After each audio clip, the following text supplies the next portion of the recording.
Hi, I'm Barry Zworestein, and I'm deeply grateful for the opportunity to present on a veteran-informed approach to healing. Over the past 22 years, as I navigated the complexities of addressing the psychological well-being of those who have served, it had become increasingly apparent to me that incorporating a veteran-informed approach could create a therapeutic alliance of trust. This approach supports veterans and active duty service members in their adjustment and adaptation process, fostering change and healing through a language grounded in familiar experiences and skill sets. A bit about my background. I was born in southern Rhodesia in what is now Zimbabwe in 1953. After uneventful schooling in which I focused more on sports than on academics, I went to university in South Africa, where I spent several years training in education. In 1976, I returned to Rhodesia to comply with national service requirements, and on leaving the war in 1977, I spent several years living and working in South Africa before emigrating to Australia, where I lived for several years before settling in England for a brief period. After unsuccessfully attempting to mountain bike from Great Britain to Israel in 1984, I flew there instead and spent 4 years developing the British Council English Language Centre. While in Israel, I developed a passion for marathon running, which extended to ultramarathon running after returning to South Africa to qualify as a psychologist. I returned to Australia in 2000, where I have remained ever since. The foundation of my clinical psychology master's degree was grounded, in psychodynamic and psychoanalytic theory. However, over time, I realized the need to expand my toolbox. Over the years, I delved deeply into neuroscience and body-based modalities, training in EMDR and brain spotting. Despite this, I still sensed a gap between myself and those I was working with. I realized that the critical aspect of this journey was not just theory and modalities, but the quality and depth of the therapeutic alliance. I began to see that the language that emerged from the lived experience of veterans could become a critical component to facilitate a powerful alliance of healing. Although I did not know it then, my experience in the Rhodesian Bush War laid the foundation for my vision of a veteran-informed approach. Over 22 years of working with this community, intertwined with my own and their experiences, I began to develop a style of communicating and healing grounded in a deep understanding of the veteran experience. It is this approach that I wish to share with you today. While it is just my way and may not be yours, my hope is that as you see value in forming a deep connection and trust, as well as developing a language to enhance your therapeutic approaches, you will form powerful alliances with the extraordinary people that you will sit with. My core approach to all that I support is this, and this is how I put it. You should not be leaving your veteran behind as you transition into civilian life. Yes, you need to learn to adjust and adapt to the complex challenges of civilian territory, but the core values of the veteran and the wisdom gained from the military not only will inform and guide the civilian parts of you, but will make you a better man or woman. Who you were can and should become part of where you are now. It should not be about getting stuck in the past, but allowing the past to inform the present. By the way, the visual there is of my younger self in 1976, shortly before heading out on a 10-day patrol in a four-man stick. You know, they used to say that we Rhodesians with our short shorts had some pretty good legs. I'd first like to set the intention of this presentation. This talk is about my brothers. They are a tribe that I care for deeply. My mission over the past 22 years has been a deep commitment to never stop trying to be better at what I do, to ensure that no veteran ever has to come home to die.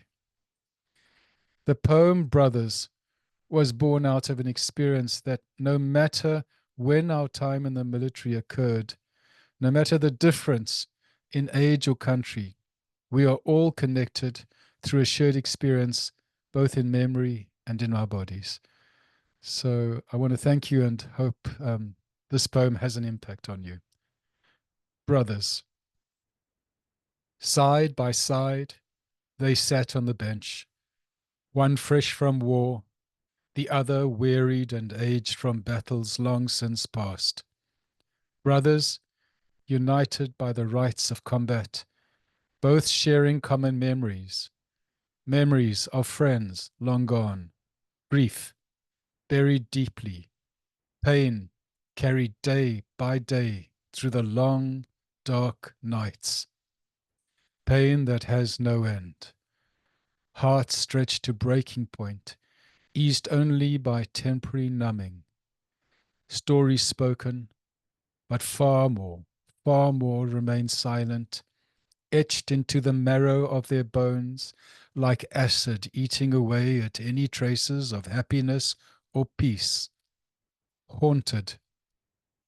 Nights filled with the screams of brothers, the smell of blood still fresh to taste in memory, burnt, broken, impossible to comprehend. One old, one young, bound forever by the invisible wounds of war, yet both share a yearning to return to a time when they were warriors, brothers. Respect and trust were given, both bonded together so intimately that they would sacrifice their lives for one another. A brotherhood of warriors, grieving for a time of feeling alive, connected, powerful, now lost, abandoned in a world of unpredictability, where men will destroy fellow men, where trust and respect are sold for lies and deception. Streets, shopping malls are now the battleground. The enemy feels everywhere, random, chaos. The battles may be past, but the war within lives on and on and on. New battles fought every day in dreams, relationships, alcohol. Battles that have no respect for age or gender. Side by side, they sit, brothers bound together in the silence of their grief and pain. Okay.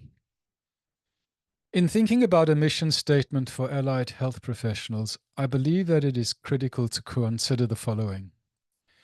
First, we need to build relationships, and by this I mean earn the respect and trust of veterans by demonstrating familiarity with their worlds, operating skill sets, and language. We can learn to use a veteran-informed approach to reframe, the therapeutic process.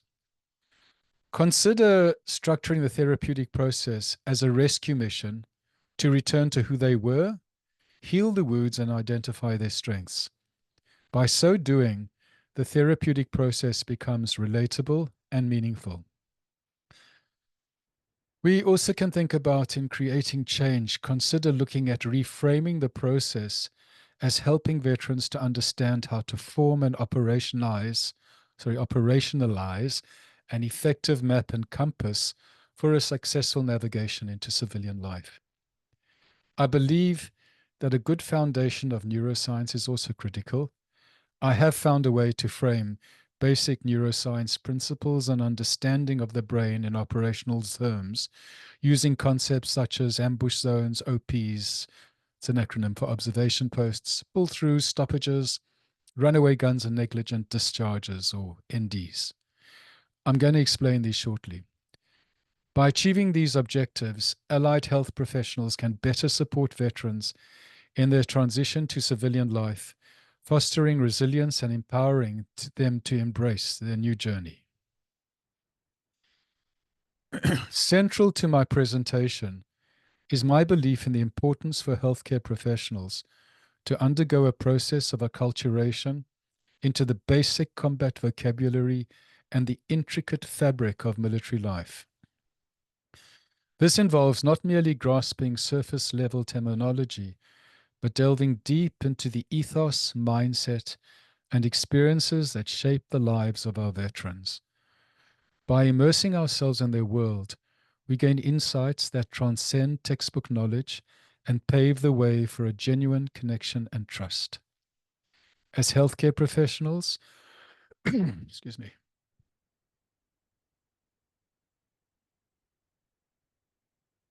as healthcare professionals, it is incumbent upon us to familiarize ourselves with this terrain, not as detached clinical observers, but as empathic guides walking alongside our veterans. Whether it's deciphering military jargon or recognizing the subtle nuances of their experiences, fluency in these aspects enables us to bridge the gap between their world and ours. This alliance forms the bedrock upon which healing and insight flourish, creating a safe space where veterans feel understood, respected, and empowered to confront their challenges. Essentially, this is an approach to therapy that is not imposed from without, but rather emerges from within the territory and mindset of veterans and those currently serving. It is a journey that demands humility, empathy, and a willing to listen and learn.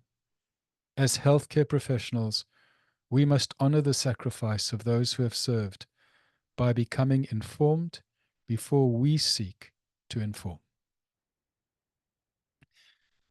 In my book, I identify a number of self-reflection processes for veterans. First, you need to educate yourself about veterans and their territory. Ignorance will not get you through their front door. You also need to demonstrate trust and respect by being informed and understanding their language. Also, ask yourself whether you plan to be a part of the problem or a part of the solution. Next, listen and learn before you try preaching and teaching. Also, evaluate the modalities you use. All veterans are different. One size does not fit all. A single evidence-based approach will not work for everyone. A veteran once told me that when he first met his counselor, he sat in the chair facing the door. The counselor explained that this was her chair and indicated where he should sit, which was clearly not facing the door. He noted that he got up and left the room and never returned. A veteran entering your room is entitled to sit facing wherever he wishes. Move or vacate your chair if needed, or prepare your room beforehand. I would suggest that it's important to embrace brain and body understanding. Trauma is in the brain and the body. Extend your training and skill set to include brain, body, and neuroscience-based understanding and modalities. Veterans are flexible and adaptable and will expect the same from you. By following these lessons, allied health professionals can better connect with and support the military population, creating a respectful and effective therapeutic environment and healing process. The core mission of my approach is to support veterans in effectively transitioning from military to civilian life. This approach guides veterans by drawing on their existing skill sets and operational protocols, mapping out key points such as the loss of tribe, belonging, moral injuries, grief, feelings of inadequacy, redefinition of self, adjustment challenges, and the search for purpose and meaning. The minute I define the goal as learning to understand civilian territory as their next operational mission, I have their interest and willingness to engage. You see, veterans are driven by their missions. The mission is also to equip veterans with tools and understandings that help them persevere when the journey becomes overwhelming and support them in making small changes to embrace the uncertainty of life outside of the military. As I noted, This is an approach that defines successful transition and change as being determined by their knowledge of their map and internal compass, as well as the resources and tools they already possess. It reminds veterans of the core rules and values that formed who they were and still are: teamwork, knowledge, and the willingness to take the first step. This approach shows them how to draw on their operational skill sets and strategies that are already wired into them and use these to begin the process of change.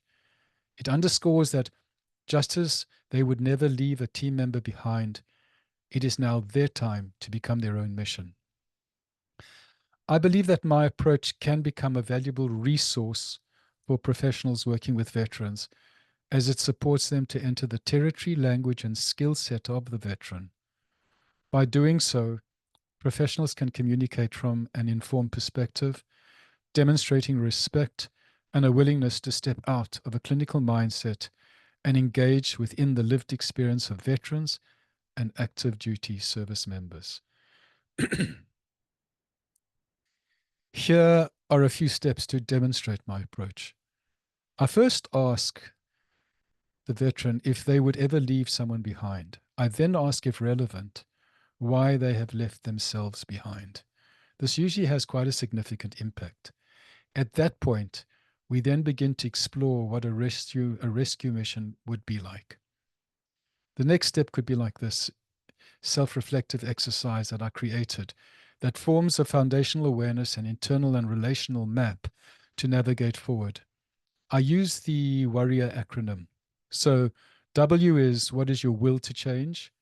A is, what is your ability to adjust and adapt? R is, what is your respect for others and yourself like? R, what is your responsibility to yourself like? I, what is your integrity like? O, how observant rather than reactive are you? And R, how willing are you to repair negative relationships with others and yourself? These are core questions that explore the motivation to change, the resistance to the challenges and potential discomforts of change, their perceptions of self and willingness to commit to small steps to change, self-regulate, and work on relationships that have been impacted on.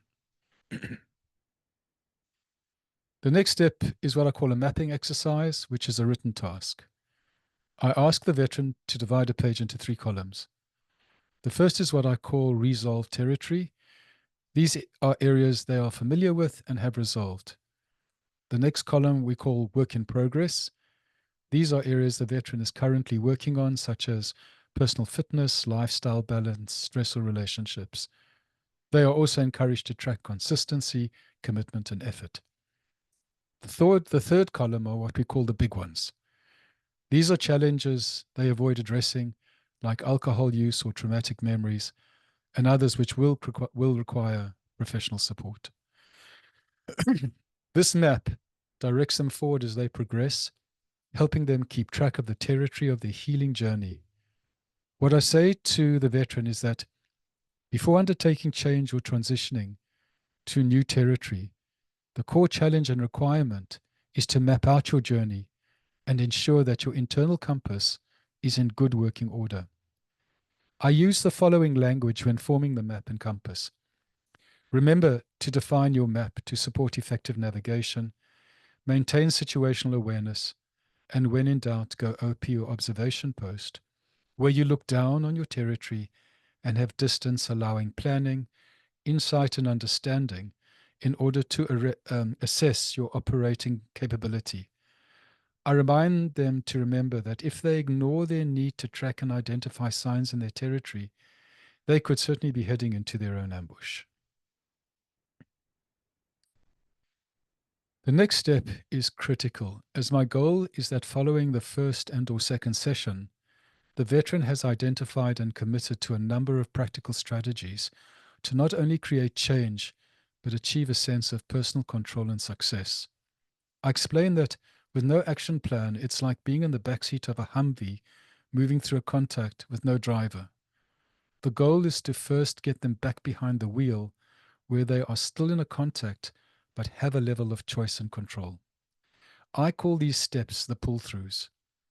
I explain the importance of the pull-through, where a soldier pulls an oily rag through the barrel of a rifle to clean it, to clean the residue in the rifle that impacts on it from daily use.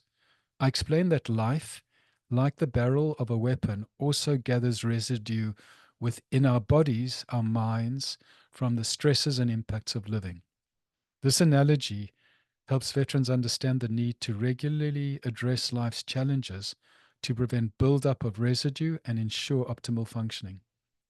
I then explain that three things can happen when we neglect our personal daily pull-throughs. The first is what is called a stoppage, where a round gets caught in the barrel and the weapon fails to fire. I then connect this to the psychological process by explaining that ignoring residues can result in mental health stoppages like depression or panic attacks. I explain that maintaining good nutrition, sleep, exercise, and lifestyle balance help to keep the barrel clean. The second impact is what we call an accidental discharge, AD, or a negligent discharge, ND, where the weapon fires unintentionally with the possibility of injuring or killing others. I equate this to uncontrollable reactions, such as bursts of anger that can be potentially life-threatening. So we can effectively identify that yesterday you had pretty much an AD. Finally, there is a runaway gun where the weapon continues to fire on its own volition and is no longer in control of the person firing it.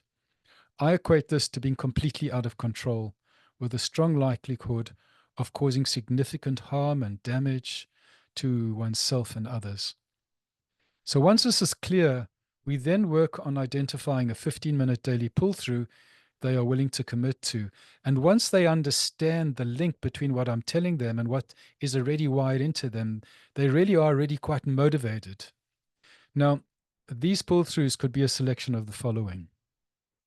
Cleaning the working parts would be actions such as exercise, walking, yoga, making your bed, nature walks, and keeping your living space orderly. Cleaning the barrel could be activities such as meditation, tapping, body-based exercises like yoga or tai chi. I explain that these actions will support them to feel empowered, experience success, and be motivated to progress forward. One may be experiencing trauma, but there may still be small windows of possibility to remain in the driver's seat, even if all you do, in the words of Admiral McRaven, is make your bed. In summary, how you transition into civilian life will be determined by your ability to track your progress, your well-being, mental state, impact on others, and the use of your pull-through tools. The next step to train in is an understanding of what I call operational neuroscience, where the veteran begins to understand how the brain works. Here, I explain how the brain and trauma work using military terminology for better understanding. This helps veterans see the relevance and practicality of the concepts. I begin by identifying the operational areas of the brain. The first is the limbic system, or what I call the ambush zone. I define this as the instinctive response area where reactions like AD, stoppages, and runaway gun occur. I then explain the specific parts of the brain. I begin with the frontal cortex, or what I call the relay station or observation post, which we call the OP. From this position, we have different distance from the contacts happening on the ground. Here, we can collect information from the environment as well as evaluate what to attend to. In this mode, we are capable of observing, planning, thinking, and organizing.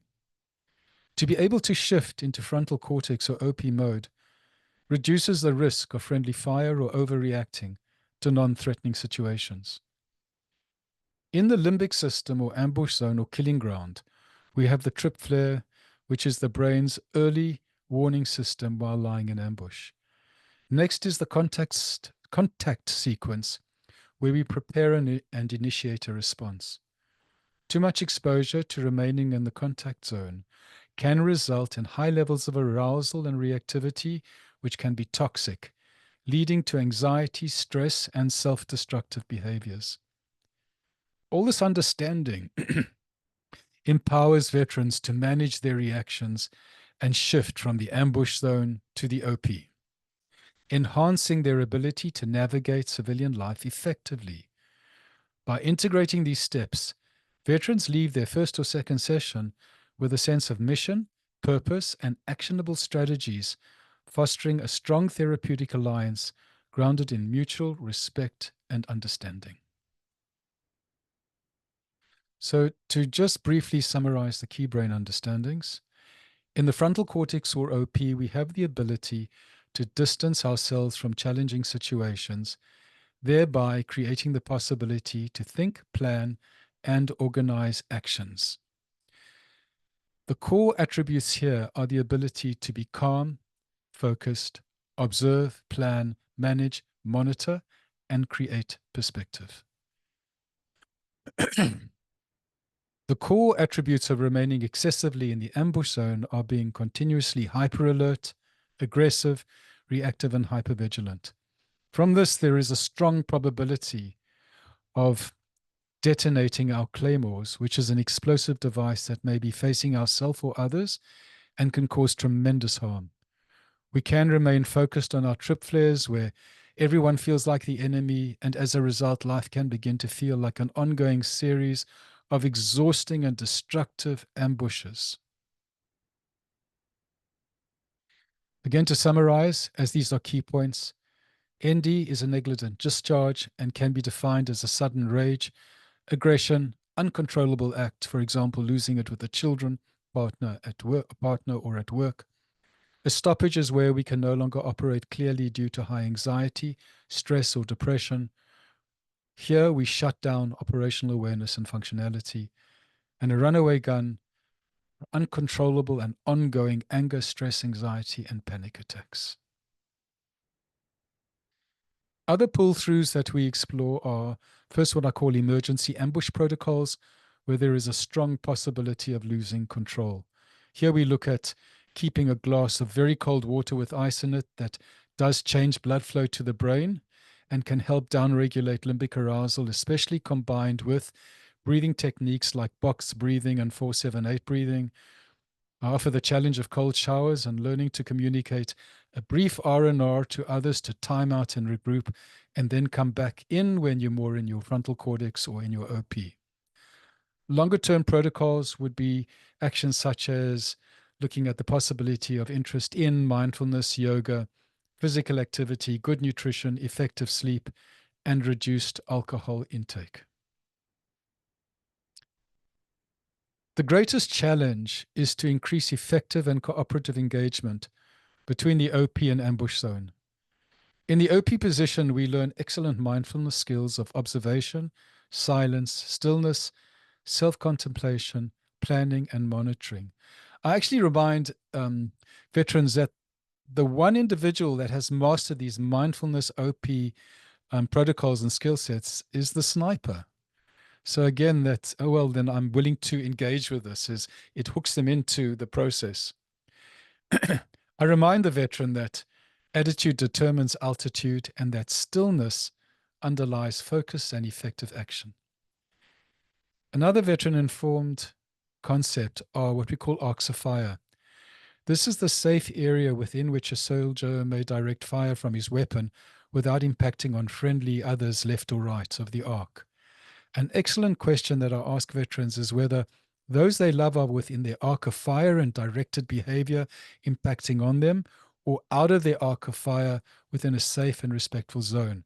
So the goal is get them out of your arc of fire and learn to go OP and out of your ambush zone. So you can see how the terminology starts to build up in layers as you become familiar with it. Next, I'll briefly cover my approach to relationships, as this can be a very challenging contributing factor to the veteran's ability to navigate into mindset, and which impacts profoundly on their mental states if it's quite disruptive. I explain that the brain at war does not automatically change when transitioning into civilian life. And as a result, the veteran can bring the war back home. When working on relationships, I take an operational approach, and here is a summary of a few of the strategies I identify for navigating effectively into relationships that I deal with in more detail in my book. So things like keep your safety on, and safety on a weapon is you flick it down and you can't pull the trigger. So keep your safety on, and by so doing, focus on maintaining self-control through the use of the following steps. First, breathe as you or before you enter any potentially tricky situations. This will calm the back of your brain as you move into the OP position. Drink icy water, so carry a bottle in your back pocket or nearby, because drinking icy water helps change the blood flow. Adopt a listening position. Don't see this as an attack. First, listen to understand. As Stephen Covey says, seek to understand before you expect to be understood. Then go into OP mode. If your inner child is taking it personally, step away and invite your adult self in. Remember that listening is about keeping your safety on and ensuring that you are not locked and loaded. Also, take a time out before entering tricky territory. If you become quickly overwhelmed or upregulated, find a quiet time with your partner. Negotiate that you will take a brief time out to focus and center before returning to the conversation. I also remind veterans to reflect on how they managed women in various villages who shouted abuse at them. Most veterans note they did not personalize this. I then ask them why they react differently when a loved one faces them with frustration and anger. And the correlation between the two, I can often see they stop and they think and they actually begin to sort of disembed and see it more clearly, and it has a profound impact.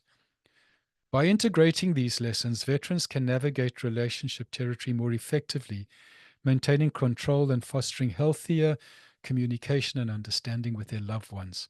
So in summary, we focus on the following. One is maintaining respectful communication and behavior. Next is exercising self-control by ensuring that the safety lever is on. Then clarify by going OP. Also maintain arcs of fire in order to manage conflict. Self-regulate, and by so doing, avoid having an accidental discharge. And finally, keep your barrel clean by committing to being proactive with regards to the use of well-being tools. I have over the years worked hard and consistently to maintain these protocols. It's a daily discipline. And as you can see from the photograph with my wife, I seem, or I believe I have achieved some operational success with her. Look, it's also important for us to educate veterans to feel empowered prior to entering or having entered the counseling territory. I therefore invite veterans to consider 7 things when planning on entering into counseling territory. What I say to veterans is that no matter how challenged you are by your journey, it is critical that you carefully assess how you feel when you walk through the door for your appointment. Do not lose your power in this process. I then highlight the following. Point 1 is talk about trust and respect, and explain that any journey, is first based on these values. I encourage them to take time to assess and work on their connection with their therapist. I encourage them to ask questions and observe reactions. I stress that they have the right to self-reflect on whether this is someone they can work with. Point 2 is we identify the need to assess the therapeutic territory. I remind them that just as much as they have learned to maintain situational awareness in operations, they can also take time to assess this territory, as well as understand that they are under no obligation to open any areas of their lives until they feel safe and are ready. Point 3, we explore power and choice, where unlike the military power hierarchy, the title and qualifications of the health professional need not imply compliance. We look at a scenario where they may be asked to go straight to their most traumatic memory, and I stress that they have a choice. They have power and they have the right to say no if this is their truth at that point. They have the right to choose what they want to begin working on in consultation with the therapist. I encourage them to ask questions about what modalities are being offered. In the military, the territory determines the method, not vice versa. We look at being able to ask about the modalities offered, and if only 1 or 2 are present, we explore the option of not being seduced by the evidence-based label of one size fits all. The fewer modalities, the more potentially restrictive could be the framework. 5, we look at questioning assumptions by understanding that just because a professional presumes they know what you need does not mean they are right. As veterans, they have the right to ask questions. With the importance around understanding the military mind, they should assess whether the professional does understand the military mind and has a more veteran-informed approach. They should observe whether they can choose where they want to sit in the room, for example. They can also assess the language to support the fact that you are in the presence of someone who has taken time to understand the ground and the territory that you inhabit. Point 7, they have the right to communicate discomfort by identifying and communicating any behavior or communication that they are uncomfortable with. Many veterans I have sat with have noted that they felt pushed, for example, into exposure therapy approach which did not fit them, or that the first few sessions were taken out with filling questionnaires rather than building the therapeutic alliance. This has not always been easy for those professionals to read who adopt a top-down approach. However, for me, it is essential for all of us to remember that we are in service of the veteran and not our certificates on the wall or a belief that we are the expert. Another tool or acronym that I use is what I call the SEAL approach. And it's a great little thing for formulating protocols and moving forward and thinking about things. So S is to achieve success, you need to define and visualize your goal, identify areas of strength and deficit, maintain situational awareness and observe your arcs of fire, which could be your family, friends, etc., and that they are neither the enemy or within your arc of fire. You need to extend and transition effectively. You need to be able to learn new skills as well as become comfortable being uncomfortable. To adjust and adapt as you transition through different territories, you need to stay flexible, release what no longer works, explore your territory and gain knowledge. And finally, to learn and grow, you need to get help, speak to others, identify new tools, and ask questions. Remember that the challenge of change is to create new opportunities. And I do repeat that to veterans, that the challenge of change is to create new opportunities. And it can be uncomfortable, but for part of it is learning to become comfortable with the discomfort of change. In my book, I also identify 13 practical lessons to successfully operate into civilian territory. These were a combination of lessons that I learned at war, but also lessons that I learned from my time running ultramarathons, one of which was an 87-kilometer uphill race. and that's the image on the slide. I'm going to briefly move through these because they're pretty basic and I don't think they need too much explanation. So they're more an inspirational part of what I can offer to the veteran as they move through their territory. So the one is giving up is never an option. Take small steps and begin somewhere.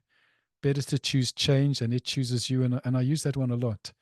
Choose your tools. If you can walk, don't expect others to carry you. Life can be an obstacle course. Learn to tolerate discomfort. Commit to the terrain. Keep moving no matter what. OP mode can save your skill. Blame is dead weight. Don't get stuck. You can use your pull-through tools or experience a stoppage. Now, veterans are absolutely attuned to this because the core essence of both selection and training is one of discomfort. And these lessons, they understand 100%. And it awakes an understanding and a passion and a fire in them that goes, yep, I can grab my warrior, take these lessons, and there's still hope. I'd like to finish off on a poem I wrote. For me, it's very powerful because I'd love to give you a lived experience in this presentation into the soul and the heart of a veteran. And the poem is as follows. How do I? How do I make my peace with the killing? How do I find peace from the nightmares that haunt my sleep and dreams? How do I forget the lifeless eyes of the child or my brother lying still and bleeding in the grass? How do I silence the sounds of screaming and pain that still haunt me? How do I talk of the fear that continues to this day? How do I switch off the hypervigilance that exhausts me? How do I find a moment of peace away from the war that still rages in my brain? How do I numb the pain that has closed my heart to everyone I love? How do I awaken my heart from the numbness that has stilled my feelings? How do I make you understand that grief, the pain, the loss, the fear, the rage that live within me? How do I ask for help when there are no words to speak? How do I ask for the help I need when help is the last thing I want? How do I ask for forgiveness for the pain I have brought into your life? How do I undo the damage that my rage has caused? How do I break down the walls that I have built around myself to protect me from the world and others? How do I break down the walls that I have built to protect others from the nightmares and rage that live within me? How do I find hope during the moments when I wish to embrace death? How do I find life in my memories of death? How do I let go of the ghosts that live beside and within me every minute of my day and night? How do I ask you to hold me when my heart is bleeding with pain? How do I find my home in this place beyond the war? How will I no longer need to drink the pain away? How do I tell my story without the fear of seeing the horror in your eyes? How do I? How do I?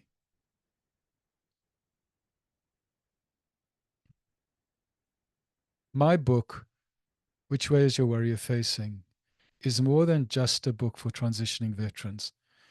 It is a book grounded in operational wisdom, tools, and terminology that is easily accessible to the reader.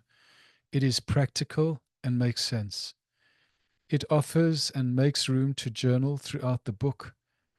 The vision here is for the veteran to create their own transitioning map, and by so doing, become the collaborative book author.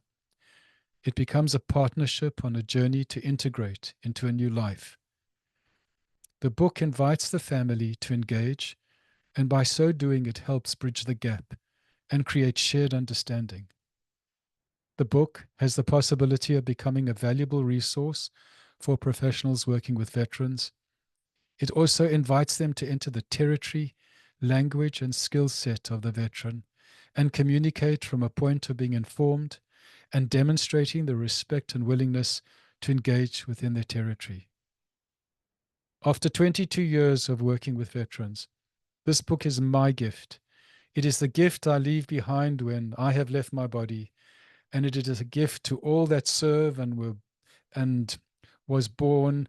It's a gift to all that serve, and it was born through my experience of sitting with these wonderful humans. It's I always had this vision of when I stopped working, when I could no longer work. I always ask myself in everything I do, so what is it that I'm going to leave behind when I am no longer here? And I think it's a great question for all of us. What is the gift that each of you working with this extraordinary tribe, if you choose to, or even in life, what do you choose to leave behind when you are no longer here? And the one thing I believe very strongly in is the strength of service and the healing experience of service. And a lot of my work today, after 22 years, is driven by service. So just a few things to think about. Now, following this presentation will be a video of lived experience of a number of extraordinary protectors and people I love deeply. They are all part of a wonderful group and tribe and family known as the Power of Our Story that helps veterans and first responders to find a place to share their story in their struggle against PTS. The Power of Our Story comprises a community of protectors, which are active duty, veterans, active and retired, first responders, and caring supporters who are passionate about reducing stigma and providing a place of safety in a non-judgmental zone for those needing a community to process the journey of mental and emotional adversities from the job. Through storytelling and conversation, the group provides a personal and unique platform to support the transition process, share inspiration, and encourage that empowering spirit to get up and continue to fight. The founder of this group, Sarah Correll, notes, "We are a tribe that grows stronger together. Our stories deliver hope." Sarah Correll, I'd like to talk a little bit about her. She's an extraordinary woman, absolutely extraordinary. And it's been such a gift to have got to know her over the years and become part of her journey and her tribe. She is the founder, as I said, of The Power of Our Story. She is a wife and mother of 4 sons and holds a Bachelor of Science degree from San Diego State University, as well as drug and alcohol counselor certification from UCSD Extension. Over the years, she has shared her time and talents with a number of nonprofit organizations, including San Diego Young Life, the San Diego Rescue Mission, the Salvation Army, and has volunteered for many different projects in her community and fellowship. Through her experience as a drug and alcohol counselor to homeless men and convicted felons, Sarah saw firsthand the effect of trauma and the outcome when it is not treated. During this time, she became a strong advocate for veterans when one Army veteran shared his story. Eventually, through a variety of partnerships and experiences, the Power of Our Story coffee and conversation groups were formed. These groups provide a way for veterans and first responders to share their story to find healing, community, and hope. Sarah's instructor at UCSD, retired Chief Petty Officer Paula Wold, was a mentor in the arena of addiction and veterans, and consistently supporting Sarah on this journey of understanding and discovery. Sarah notes the following: "I learned that many veterans are suffering once they separate from the military and are dying by suicide at an alarming rate. We lose 20 to 22 veterans a day to suicide.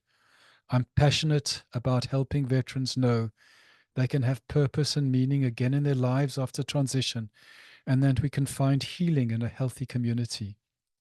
Through hearing other veterans tell their stories, education, and resources, veterans experiencing trauma will understand that their reactions are common and normal due to the abnormal conditions that they have experienced. Veterans can also understand that isolation is the enemy and connecting with others is the way to new opportunities, finding the healing modalities that are a good fit, and finding hope on their journey to finding freedom from trauma." I'm very excited to raise this, and that is that Sarah Correll and the Power of Story have announced the recent publication of Wounds to Wisdom, Healing Through Veteran and First Responder Narratives. Sarah has launched this book containing the stories of lived experience, hope, and recovery of 29 protectors. Through the sharing of their stories, you will be invited into their hearts, trauma, courage, and recovery as they journey into resilient life. For those struggling to recover themselves, transition into new beginnings, or heal the impacts of service or moral injury, this book offers a dynamic and powerful guiding light as you face the challenges of your journey. It is and has been a privilege and a gift to both contribute to this extraordinary book as well as connect with Sarah.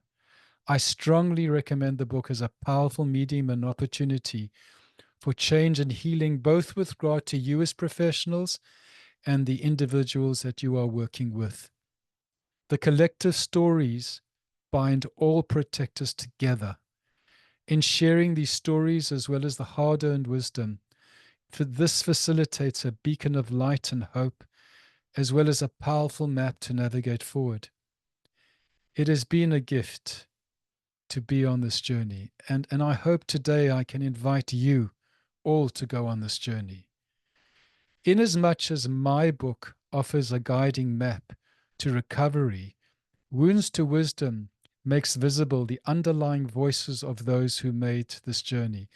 And as you hear the words of these stories, you will be changed and transformed, both as a professional and with regards to the individuals that can experience the stories in this book. And so I want to strongly recommend Wounds to Wisdom as part of your journey and mission into a veteran informed approach. I also want to thank you all for taking the time to watch this presentation. I hope that it has touched your heart and fired up a drive to bring the best of yourselves to these men and women. I just want to repeat that a veteran informed approach, it's not a modality. I'm not telling you what modality to use. It's just a way of being and relating while you use the modality or modalities that you choose. As a combat veteran from the Rhodesian Bush War / Vietnam era, I really would describe us as a lost generation from the 70s who emerged from a war where so little was known about its impact. And really, when I say we were lost, we were lost. We bounced around our worlds and our journeys with interesting consequences. We are now sort of a middle-aged generation in our 70s and onwards, and many of us still suffer as a result. So I hope and I wish with all my heart that what I've given you today will help you to transform how you work and allow you to touch the people you face, to touch them deeply as you value their courage and attributes, and as you learn the language and the value and the strengths and the attributes that can create change and an alliance of trust and care, and if I may say, love, but can also help you to become better human beings. So thank you all for surviving. I think it's around about an hour with me. Um, I hope that this was of value. If I offended anyone, forgive me. I am quite strong when it comes to the attributes that we as professionals need to embody, as well as the empowering of veterans and first responders when they do enter our territories and our rooms. And so I do apologize if I've offended anyone, but these are things I believe in very strongly. So forgive me and maybe take a moment to reflect and see if any of this makes sense. All of you are free to contact me on LinkedIn or my email. It would always be a pleasure if you'd like to hear more or talk more. I'm at a stage in my life where I'm now able to really focus more on service and doing the things I love and helping others to be able to bring the best of themselves to this tribe that I just have a passion for. So thank you. And who knows, perhaps we'll all meet again at some other point in time. Take care and go well.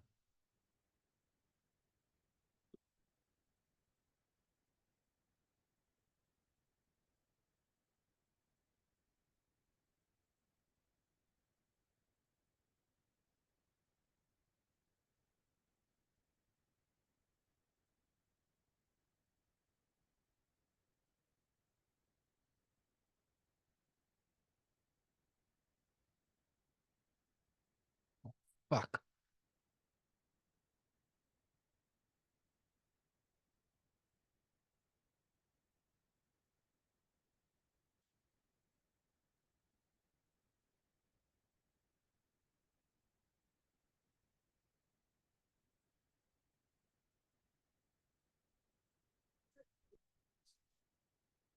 Did you stop? No, no, not sharing. They record. Stop sharing. No, stop recording. Well, oh shit, the record is still on, love.